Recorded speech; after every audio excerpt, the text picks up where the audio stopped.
నమస్తే మామ. So early morning ఏంటంటే నేను వచ్చేటప్పుడు దావలో నాకు ఈ పన్నీర్ దోశ అయితే కనబడింది మామ. ఇది పన్నీర్ దోశ, పన్నీర్ దోశ.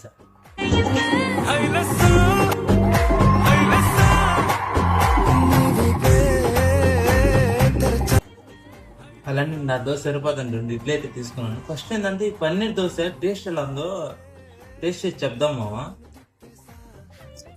సో మంచిగా 2 ముక్కలు పన్నీర్ అలా తీసుకొని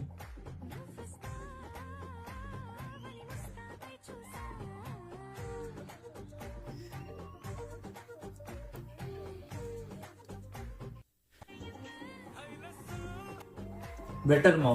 మరీ అంత బాగలేదని చెప్పలేను కానీ మరీ అంత బాగుందని చెప్పాను.